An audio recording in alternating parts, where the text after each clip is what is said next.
healing aspects of it, especially through mindfulness, and I would love to start using that with my kids and then maybe volunteering in the classrooms. Hi, my name is Blair. I'm an educator with the Halton District School Board.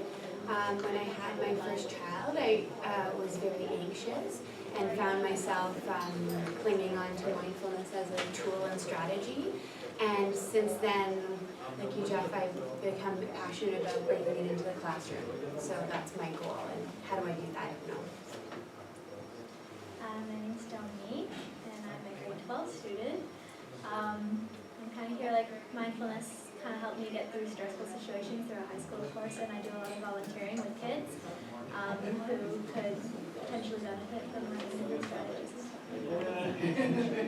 And I'm Liz, Dominique's mom, but I'm also an occupational therapist, so I do some mindfulness in some of my strategies at work that work with kids who have behavior challenges and self-regulation difficulties.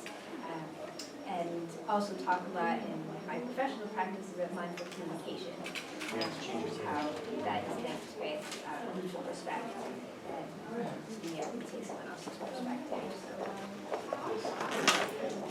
I'm Ranjit Sangha-Bosman. I'm a secondary teacher, but currently I'm working at the Equity and Inclusive Education Department. So I get to work with Jeff and we do mindfulness training all throughout the board, so I'm excited to be here. Thank you for coming. Hi, I'm Ruby. I'm a working mom of 2 grade 11 kids going to university soon. Just want to know how everybody else deal with it. Able to talk right away with my kids. You could practice, but telling them, talking with them, how to practice. No. Resources available. I'm Amanda. I'm also an occupational therapist, and I work at ChemH. So I work with adult clients, and we use a lot of mindfulness strategies. And also a mom of 3 kids, and looking to see, I guess, how to apply those strategies with children. I am a parent. I have 3 kids, all in Halton District School Board. I came into the workshop not thinking so much about mindfulness strategies, but I have heard my kids talk about mindfulness. Now they are learning something in school, so I wanted to know more about what things I need to talk to the kids. I have different age groups at home. My name is Fiorella. I'm a parent and an educator. I'm a high school guidance counselor as well. So I use some mindfulness techniques at school, and I'm hoping to increase my repertoire here and just learn a little bit more. I'm Amy. I'm an elementary teacher. I also have 2 little girls. My eldest is just starting in Halton, and I actually also recently went on a yoga, meditation, and self-compassion retreat up in Caledon for an entire weekend, and that's all we did all weekend, and it was amazing, and I would love to bring that into the classroom, so I want to learn more about that. Just taking in their name. My name's Sherry. I have 2 kids. My son is actually in the gifted program, and being some of the things that go along with that is that the emotional intensity, and my younger daughter is expressing that as well. So I'm hoping to find some different ways to help, calm the storm, when it hits, but. Sure. And a couple more people, Dave and Jeff.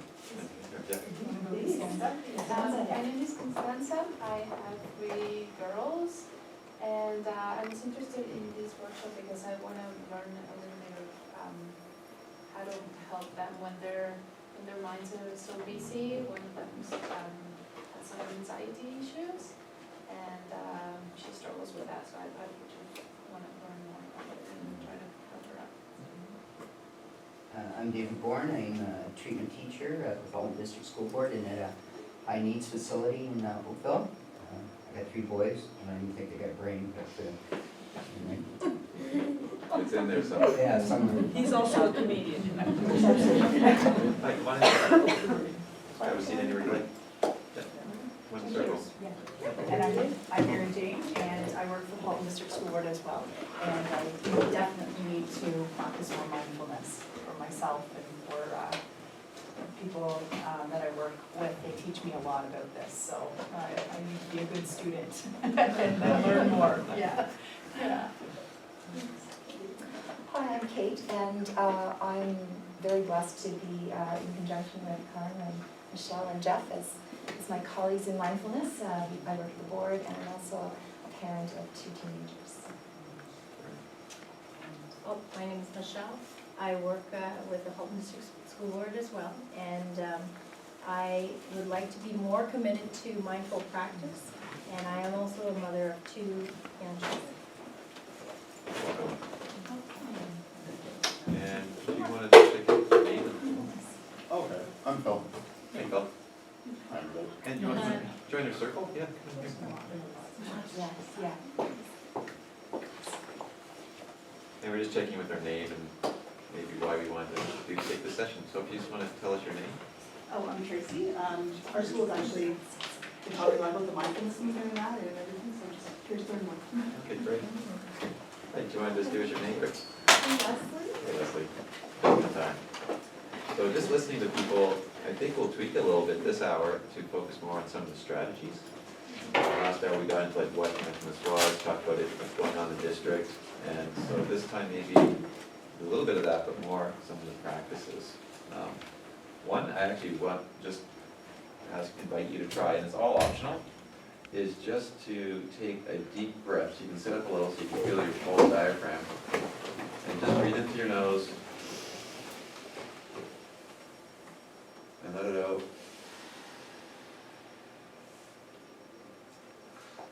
And so in our staff mindfulness series that we run, the first poem play, we don't have homework, we call it poem play. And some of you might still want to keep breathing, that's fine. We invite people to take that deep breath every time they walk through a door. So for the next little while, as long as you remember, every time you open a door, close a door in your house, you just go. You try to make the exhale long. That's a parasympathetic, kind of soothing yourself. And that'll just bring you back to your body and help sort of bring that more responsive stance to what's happening. So that's one we can just, in our little, so we're going to introduce some little things throughout the session. Just want to point out that we're going to have these slides available to everybody, so you don't necessarily have to, you might just want to write down that link, so you don't have to take notes. I mean, you can always do that. We're going to try to make it experiential so that, you know, you can actually have the experience of mindfulness. Does everybody have that? Yeah. Okay. So we're going to start by just watching this video, and the reason why we thought we'd show this video is because when we went around the room last time as well, people are here, what draws you here are our children, right? So this is a perfect video because this is from mindfulschools.org, and it actually talks about, the kids tell us what mindfulness is, or the kids tell us how emotions make them feel. So it's quite beautiful. I get really mad when my brother hits me a lot. I don't like it when you say you don't want to play with me. When I'm mad, my brain can get a headache and it can start hurting. Your blood keeps pumping because you're like really mad. And you start to get sweaty because you're getting really, really mad. And then when you start getting really mad, you turn red. When your body can't really control yourself, mad just takes over your body. I just get out of control. It's kind of like if you had a jar and then the jar would be your brain and then you put glitter in the jar and that would be how you would think. If you shook up the jar and the glitter went everywhere, that would be how your mind looks. And it's like spinning around and then you don't have any time to think. And you sometimes punch stuff and people when you don't really mean it. When I get angry, I feel it in my heart. I really don't like when I get angry.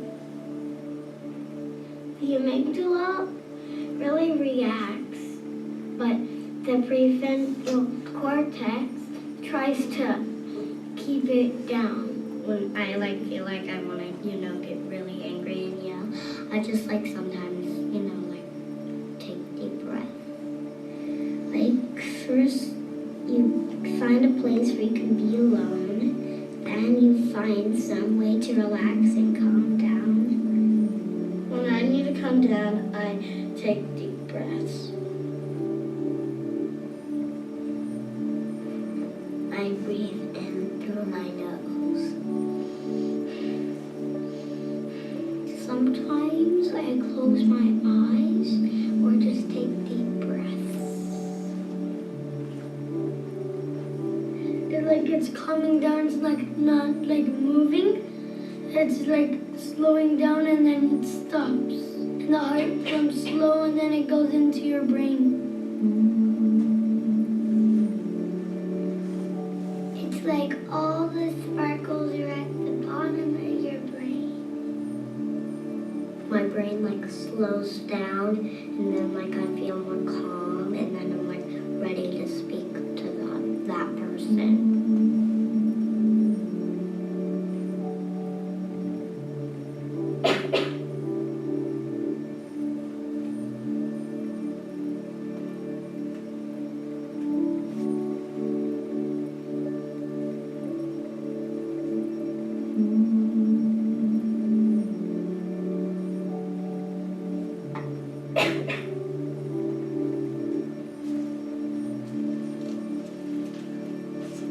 This is a perfect segue into just doing a little practice. So we're gonna just get towards the end of our chairs so we can sit up somewhat if you can, or comfortable posture, whatever you have. And we're just gonna close our eyes and just gonna become aware of our breathing. Just taking deep breaths in. Just gonna breathe in, breathe out.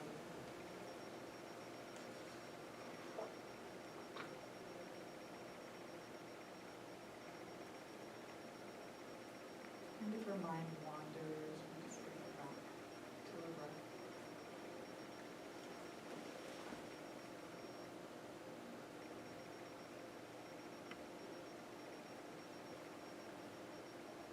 No judgment. Just breathing in, breathing out.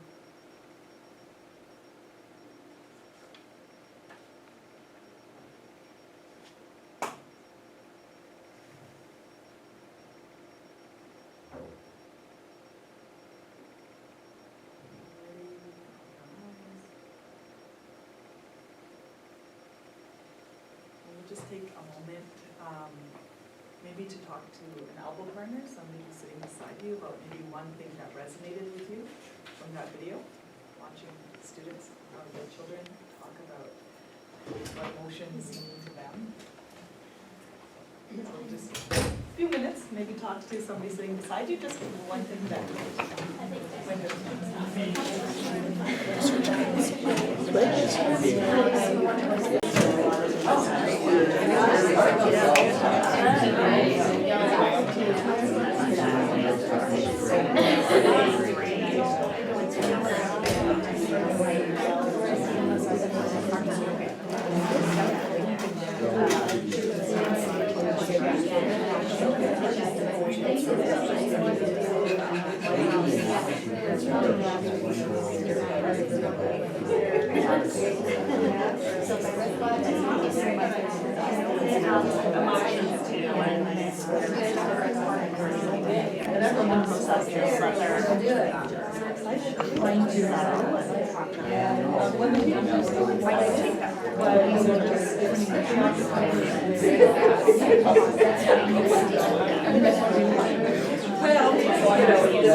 And you're right, it's great stuff to get into, you'll be sure you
It's my first time. It's a nice way instead of interrupting people in a different sort of way, but our next little piece, does anybody want to share back? Maybe a few comments in terms of what, because you had such beautiful like conversations, I could tell, very engaged. Does anybody want to share anything? Oh, I was just, as I was saying, when my daughter especially was a lot younger, she's only 6 now, but in teaching her, you know, how to breathe, it was the sniff a flower and then blow out the candles, you know, and then it's that idea too. I mean, she knows that I'm like exactly 40 years older than she is, but it was like, no, you gotta blow out the candles on mommy's cake. So I'm gonna take a, you know, that big breath out, but, you know, so being able to teach her that way to do it was very helpful when you're talking about rerunning it. I love that. I was trying to practice that as you were talking. I think one thing about that video that always brings me back to like the value of the video is that emotion piece, like recognizing and becoming aware of emotions, and that's what we're trying to do through wellness, our wellness strategy, and anyone can jump in here, but we're trying to help students be aware of the fact that we have emotions, right? I mean, oftentimes they will tell us that they're aware of the emotions, but they don't have an opportunity to express that, right? They don't have a space where they can express healthy. I mean, just think about our day. Oftentimes we go through our day with so many emotions, but you're so busy. The same way teachers, right? We're always running, there's so many kids in front of us, we're always trying to take care of everyone else, that we often don't take a pause to just recognize what we're feeling, right? Even when you do the doorway activity, your breath might be really shallow and up high in your chest, and you might notice, oh, I'm really like just breathing in my mouth, and that's okay. Like you don't have to breathe a certain way.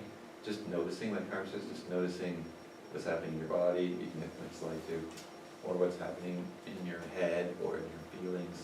That's all part of mindfulness.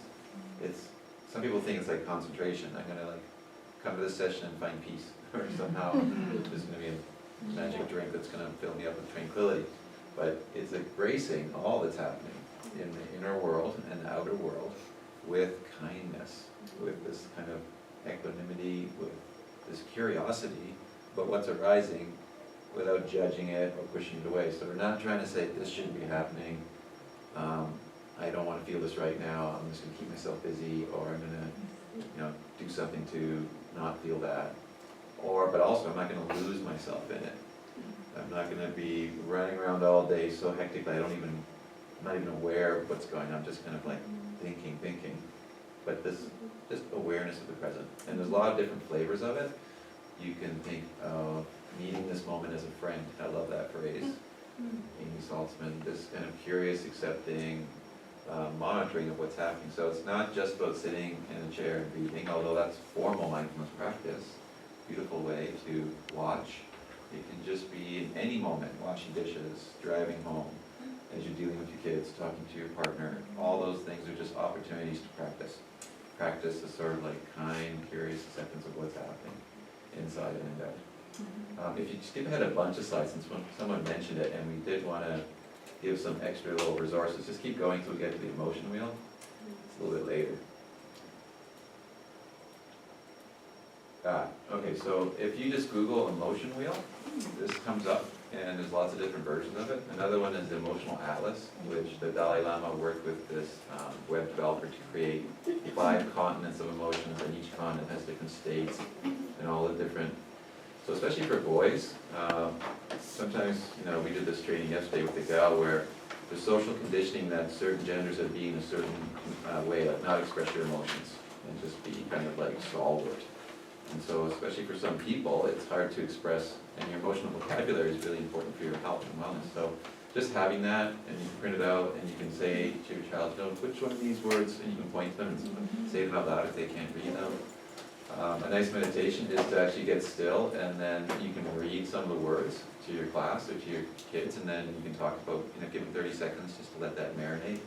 Like you can just say thoughtful, embarrassed, I'm doing much faster than you do it, sad, confident. And then they just talk about when have I felt that way, and just all those different ways of practicing feeling, so that we're actually accepting and not losing ourselves in the feelings, but also not pushing them away, and they'll just pass through us. Have more of a fluid one. I think that we're going to just do maybe a quick version of what some of the things that we are doing in our schools here, just so that we can talk a little bit about that. Yeah, jump back to that. We're just going to go back and forth. Yeah. I was just gonna ask quickly, I went to a workshop with my daughter, and they gave us we had to build a cube, that was our homework, and we put a picture with an emotion on each side of the cube, and they just said, go home and play a game, and come back and tell us what your game is and what you did. So that, with little kids, that's a good way to get them talking about it. Yeah.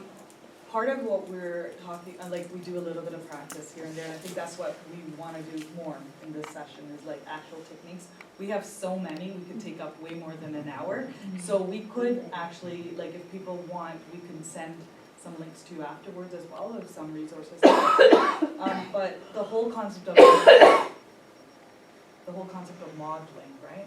The modeling, as parents, as teachers, if we have our own practice and we're modeling, it's there's a transference immediately. If you just watch, we just spent 30 seconds maybe after we watched that video, people were in just this calm space, or just this presence, you were present. And then we did a tiny little, experience, and it takes that long to just get into that, moment that you're feeling, right? So maybe we have some experiences that we could get into.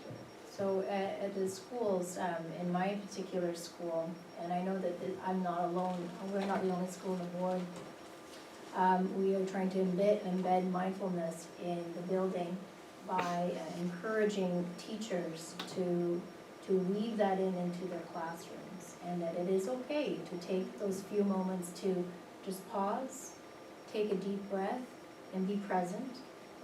And teachers report that after they have those mindfulness breaks, that students are more ready to learn and be engaged in their learning. So I'm very proud to say that at Halton, we have many teachers all across the board who want to participate, and there's a great enthusiasm to learn more about mindfulness, to have that as part of their practice, and to bring it into the classroom and model it for our students so that they see how to practice mindfulness in their lives. And I work with young people on a daily basis, and what I can do for them is to probe them, ask them questions in a non-judgmental way, always give them a space. If you need a timeout, this is here for you. If you need to come and speak with me, to just talk it all out, come and see me, it's all good. I'm here for you. We, all the caring adults in the building are here for you, to support you. And growing up and going through your teenage years is a bit challenging, and all of these emotions are going through, and identifying the emotions and being aware of the physiological responses to highly charged situations. It's part of growing up, and we're here to help you. So that's one of the things that we do. Yeah, I'm just going to show you, I just wanted to show you a quick little survey that we gave to students before going into their classrooms, and trying out mindfulness techniques. But I just thought it would be interesting for you to see some of their responses. So it was about 100 students at one of our high schools that that we surveyed. So it's interesting that they do say that they're very aware of their feelings, right? Because oftentimes we will press a lot of our feelings throughout the day, but it's like they are aware of their feelings and as well, or their emotions, and as well they're very distracted, right, when they're in class. So if you look at that, somewhat are very much distracted during their day, right? And then they showed a lot of anxiety, like when there's presentations or assignments. So those are the kinds of things that our hope is to use that data to inform how we're moving forward with our kids. So if there is a presentation coming up, the teachers are going to try little strategies with the students so that they're in a calmer space before they do that, right? And then they can use some of those experiences throughout. We have a grade 12 student here, not to put you on the spot or anything, but if you want to jump in anytime, we always want to know, how it's impacting. And you said in your intro that, you use mindfulness practices and they've helped you. So you don't have to say anything. Don't worry about it. I just wanted to acknowledge the fact that we actually have a student in the classroom. Kate, would you like to speak just quickly about White Oaks? And at White Oaks, I'm a guidance counselor. That's my role there. And I work a lot with mental health and supporting students that really struggle with mental health, anxiety, depression, those kind of things. But really, we're not looking, this year the focus is more broad, as Michelle was saying, is that everybody needs mindfulness. Everyone can use the strategies because they're very basic. Breathing is basic. We don't breathe, we don't live, basically. So last year, this is what I'm doing this year, I've got 3 what would be seemingly divergent groups of students from the very Irish area and Sherry quite well, and our IB kids that are super high achievers. They're an international curriculum, they're doing kind of 2 diplomas at once, who are overachievers and who have high levels of stress. Our ESL population, our English second language learners, often new to the country, are often not living with parents or in homestays and far away from home, and often culturally have a very different experience than the one that we have here. And then our grade 9 applied students that often really struggle with regulation of emotions and focus and concentration. So just a sampling of the variety. White Oaks is the largest school on board. We have 2,000 students and very divergent populations. So kind of going to all aspects of the school. I did run a pilot last year with our essential learners, which are students that are primarily learning below grade level, and with our grade 8s that are actually coming to school early. And what I found is that no matter what the response was to the mindfulness, by the end of the 8 weeks that I was working with the groups, it was really about building relationships with students and understanding that when you go down to a fundamental breathing and quiet space, automatically adults, human beings relate very differently to one another. And I wasn't a guidance counselor, it wasn't the teacher, all the teachers were participating. It was just this, we're all sitting here breathing together, and it just kind of took all of the extra crap in that jar and just settled it all down to the basic, fundamental thing that we share. We share air, and we're in this space together, and it really changed the dynamic. It was at the very end of the year, and one of the things this year was we're going in at the very beginning of the year, and we're going to go in the middle of the year and then the end of the year, and just see how that transition runs through. But really it's about building a relationship, not just with each other, but with ourselves, right? We're gonna do a little, we're going to have another little experience. I'm just gonna read you a poem and then we'll do an activity afterwards. Do you want to add anything? Yeah. So just for people who want to share some practices and first try themselves, it's great to have an anchor, something you come back to whenever you're lost in thought and it's like, oh, I just got lost again, or you just want to catch yourself. So some things like Kate said, they're always with you are your breath. So you can always come back to your breath, and there's no proper way to breathe. It's just like noticing it and just following it and just becoming aware of it. Another one is just your body. For me, I imagine like the breath flowing out every surface of my whole body, and kind of brings your whole body awareness of like, how do I feel? Is it tense? Do I feel tired? Am I energized or relaxed? And just coming back to that is another anchor. So every time you feel a little bit lost, or you walk through that door and you take that breath and you're feeling like the busy, like we're human beings, not human doings, but sometimes we get so hyper doing that it's just the next thing and the next thing, and what else do I have to do right now? And kind of can break that cycle by just relaxing and noticing your body. Even if it's not relaxed, it could be super tense. So as Carmen reads this poem, I invite you to either just listen to Carmen, that's fine, or you can shut off one input by closing your eyes. That takes away one of the stimulus, and then just feel your body and just listen to the words. Autobiography in 5 chapters by Portia Nelson. Chapter 1. A walk down the street, there's a deep hole in the sidewalk. I fall in. I am lost. I'm hopeless. It isn't my fault. It takes forever to find a way out. Chapter 2. I walk down the same street. There's a deep hole in the sidewalk. I pretend I don't see it. I fall in again. I can't believe I'm in the same place.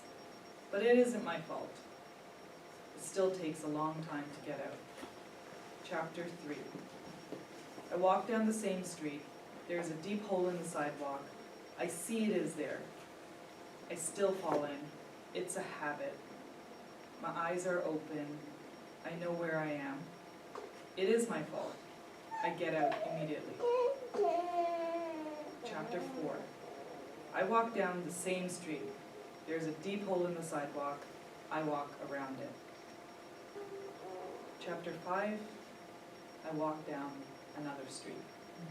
Has anybody ever been in a situation where it's almost like you're having a self-dialogue, where you're in a situation, something's come up, it's a conflict situation or something like that, you start getting into it, you're talking to the other person, all of a sudden things start coming out of your mouth, you're like, in your mind, you're like, wow, okay, don't say that, or maybe wait, like pause, take a pause, but you keep getting engaged. Like, has anybody ever been in a situation like that? Put your hand up if you've been in a situation like that, right? So that poem was more about talking about the space. Like, how do we create space so we can we're aware that we're even having an inner dialogue, right? And we try to do this with our students as well, but even us as adults, like, how often do we just pause, like Jeff said, just take a breath, and just even realize that that's happening for us? It's like going to a gym. The neuroplasticity of your mind is incredible, and it lasts you your whole life. It's not, the research now shows it's not just young infants and 5-year-olds and teenagers that brains are rewiring. We are constantly forming new neural pathways. And so through mindfulness, and that action of actually coming back to a kind, curious awareness, that's like doing like a little chin up for your mind and your heart. So it's not just, sometimes people talk about heartfulness as well, because you're also practicing a stance of just acceptance. So as you're feeling like, oh, I had that argument again with my kid, and I yelled at my son, and I shouldn't do that, and you're judging yourself, and that is what's happening. You accept that. You also accept the judgment of that. Like, it all gets thrown into this sort of self-compassion bin. And so you're practicing this simple act of just coming back to, it could be your body or it could be your breath, but coming back to this stance of just kindness to yourself. And like Michelle talked about so well with the kids in school, we cultivate that because we're all gonna feel that. And the work, in fact, I'm really grateful you all came, because, and I truly mean that, because this cultivation of this really benefits everyone. It's for everyone you're doing this, not just you. And so it's just that little chin up of just coming back, not so much sitting for 45 minutes and doing breath meditation, although that's wonderful if you want to do that. It's the little moments where you can just, I'm here and I'm okay.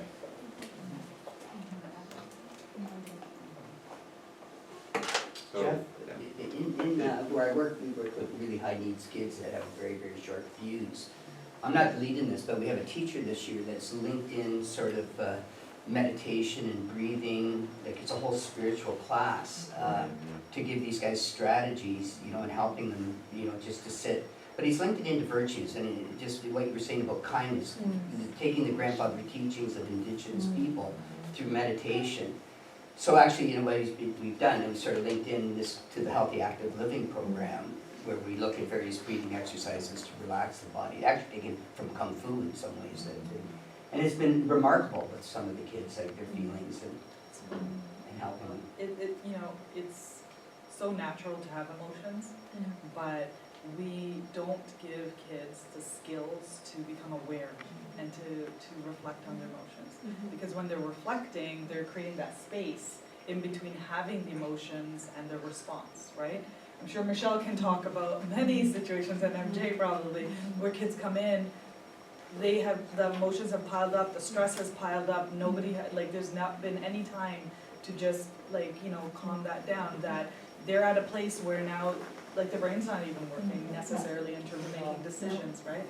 And then it's your job to kind of. Yeah, and in my conversations with teenagers, they often, you know, one of the first line of questions typically is, what were you thinking?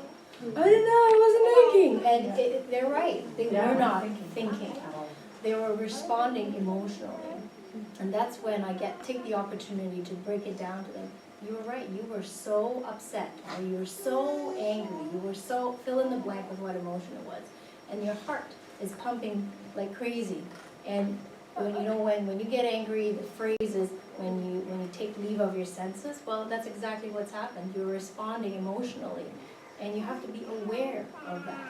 And my hope is, the next step is, okay, now I'm aware, I'm really mad, and usually, just like the poem says, I'm gonna now walk around it. And then the hope is in the future, I find a different path, a different route. Right. Try little experiments if people want some strategies. If you have a pen and paper, that's great. You can just flip to a blank page. If you don't, you can use a phone and take notes. Or you can just, we're just gonna do 30 seconds, and all you're gonna do for 30 seconds is just watch the voice in your head. Okay, so you can close your eyes, and I'll just say go, and I just want you to try and take note, and you can just actually break down your thoughts as a stream of consciousness, like everything you're thinking of. If you don't have pen and paper, just fine, just kind of, just record, and as your 30 seconds going by, everything that your mind is telling you, without any judgment or trying to stop any of it, just watching, okay? So here we go. Just close your eyes, and go.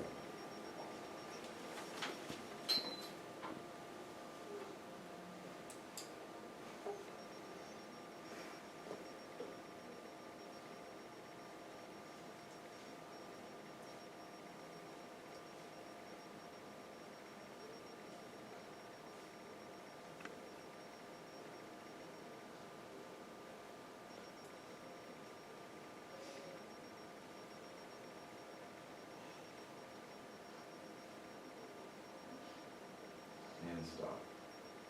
So we're going to discuss a little bit, but just, you can do a little labeling activity and just go through, is anything on there from the past? And just put a P beside that. So just think, was there anything I was thinking of from the past? Another one you think of is future. Were you planning for future? Were you worried about anything in the future? Put a little F beside that. And if there's stuff in the now, you can put N for that. Sometimes we tell ourselves a story, like, oh, what is this person thinking about me right now? Or I feel like I'm doing something wrong. So it might be not necessarily true, but you're sort of telling yourself a little fictional tale. or it could be a judgment. Sometimes it's just like, oh, I heard the data projector. Or for me, it was like, you know, when's the 30 seconds over? And you can just kind of just take note of all that. And so after you've done some of that lately, just talk again with a different elbow partner about what was it like for you in that 30 seconds, anything you experienced in that 30 seconds.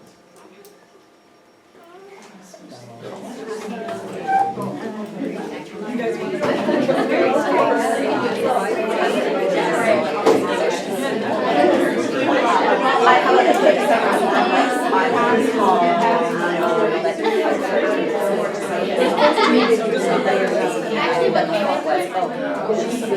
You know, things like that. Is this a test? So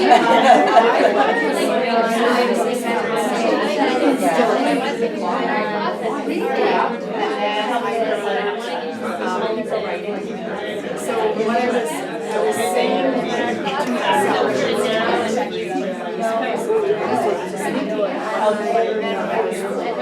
to myself,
So glad Kate brought these beautiful, and this is important to mention is that there are many traditions, contemplative practices, prayer, faith-based, different traditions that practice all different forms of mindfulness.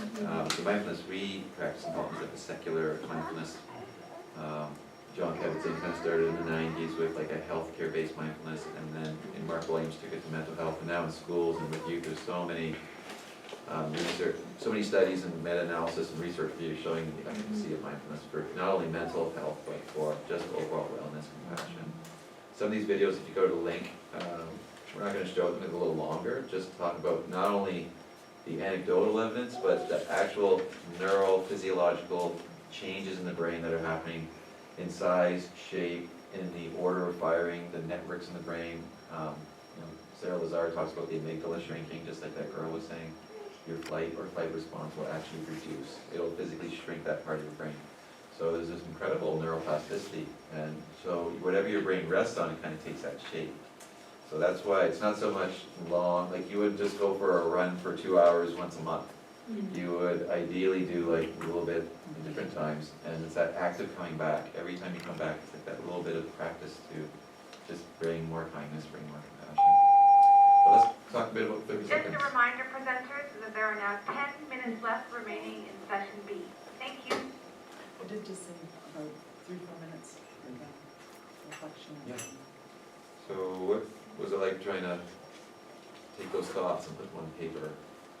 Anyone have any experience they want to share? Anything you learned from that? No, it's just chaos, right? Yeah. It looks very disorganized and disheveled, and yeah. you know, we talked about it, and Michelle just left, but she said, you know, I was thinking about, okay, I have to get a presentation ready for next week. My kids are at home, I wonder how my husband's doing with their kids. I feel guilty right now, I should be with my kids, I hardly get time to be with them. Like, all of these things are happening in the space of 1 minute. There she is. We're just sharing your.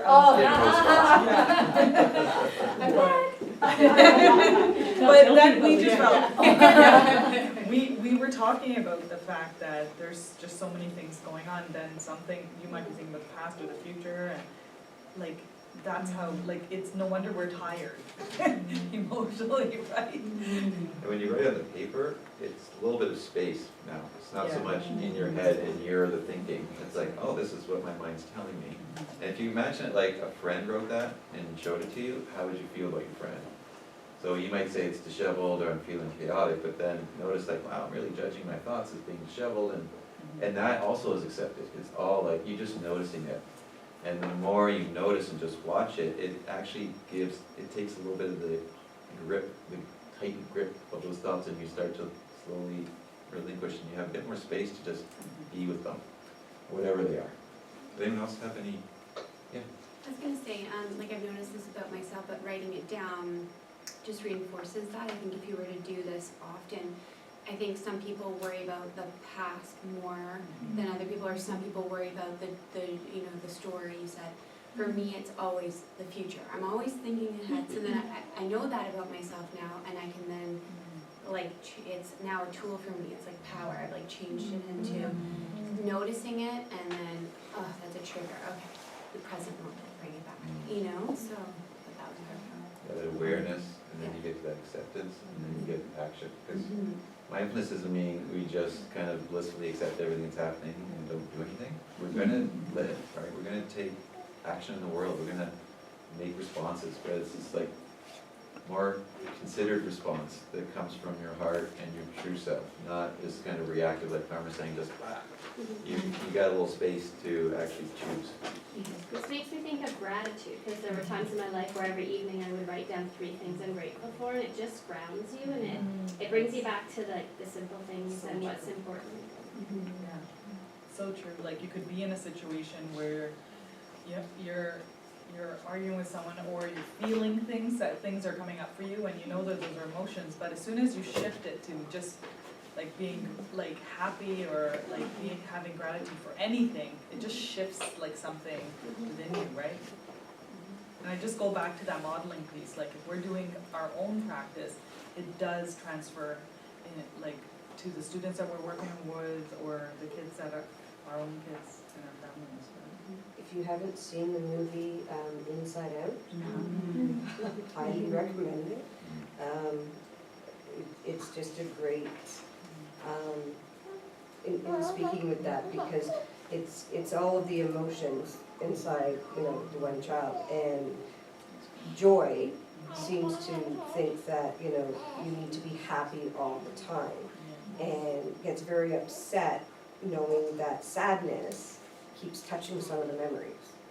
Because, but that idea though that, you know, the happy came out of the sadness, or, you know, that kind of thing. And, you know, it really made a difference, you know, with my kids, because they're younger and not always able to articulate, but to be able to say, you know, can you put a color to that, or, you know, like, you know, or how to make it change. Well, for my daughter especially, you know, it's funny, her middle name is Joy. But it was that idea too, when she gets herself worked up, you know, think of something yellow, because that was the color of joy, like to be happy. Because she'd get herself in a state where, you know, there's nothing's good right now, you know, and thinking, I mean, at the time now, I mean, even now, she's only 6, so that's not a good mind space to be in, you know, that young, but being able to, you know, think about that. As well, we were talking before too, there's I don't even know the correct name, there's a show on the Disney Channel, a new one, this Princess Eleanor of Avalon. Princess Eleanor of Avalon, yeah. Yeah, Avalor, okay, because I want to keep saying Avalor. But there was one episode in particular that we happened to catch together, where this the volcano rock monster. Every time he got upset, it was making the volcano erupt, and they were worried that it was gonna, lava was gonna kill the town. And then Eleanor finally went to speak to him and found out what was making him upset, but at the same time, he kept having to stand there going, okay, I'm thinking of a waterfall, and let the blue, wash over to calm down the red because he was gonna, destroy everything. So just having to. It's just creating more and more awareness about emotions. And somebody in our last session said, well, does it mean I'm not, I shouldn't get angry anymore, or I can't have angry moments? And I said, there's no way you can control your emotions, so you will have angry moments. And the whole goal is really to give students strategies and build the skill of being able to just not be so reactive, right? When you're feeling those emotions, if you're aware of them, it loses its grip, like Jeff said, its intensity. Or you just don't have the reactions, like even in some of the videos where the kids were saying, they wanted to hit something, hit somebody. It's like, we've always said, you can be upset, but there's things you can't do when you're upset. I can throw in another one, just a 1 minute one.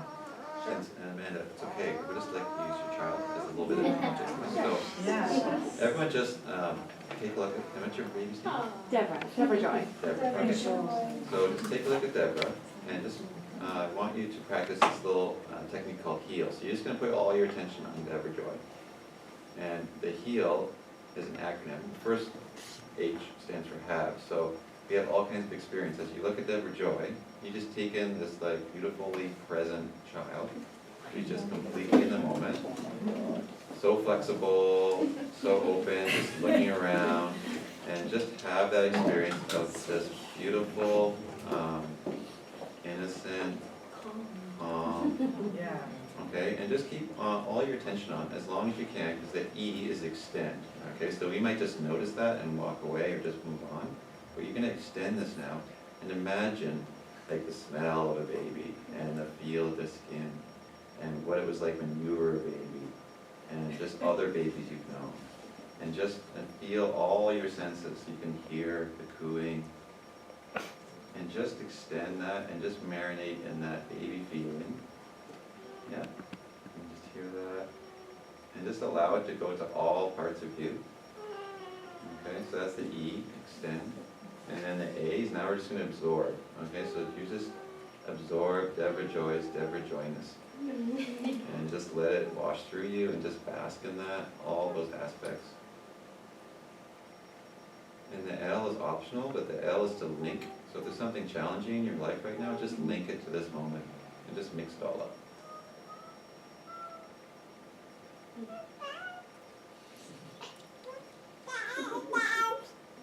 Yeah, you know. We are all thinking about you. So that's about a minute, but we have all kinds of experiences through the day, and you can actually choose to use this HEAL mindfulness to have, extend, absorb, and link all the experiences that you want to marinate in. And we kind of bin things positive and negative, but you can think of more peaceful, beautiful, happy experiences and just dwell on those, and your brain will tend to go there. It will actually increase your baseline of joy, empathy, compassion, health, equanimity, serenity, love, compassion. All those things will just rise as you literally practice it. You don't even have to have the experience, you can just imagine it. I like that because we're wired to dwell on the negative. Yeah. Dwelling on the positive is a new concept. Exactly.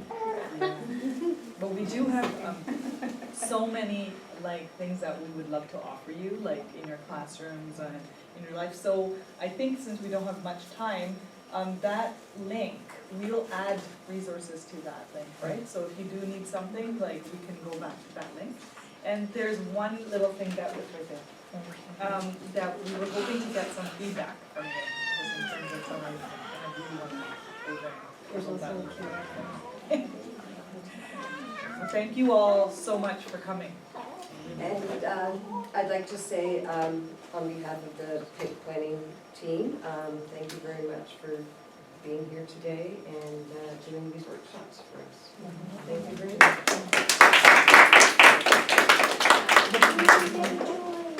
There's a little feedback form coming around if you have a couple minutes. Oh, it's Or right give there. government facility. Oh, so thank you. No, There's you- also a QR code on it if you prefer Yes. to go online.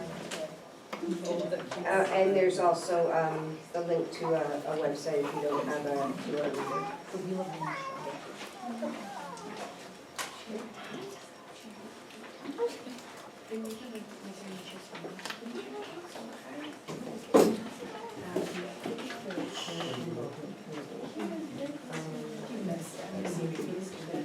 That stage.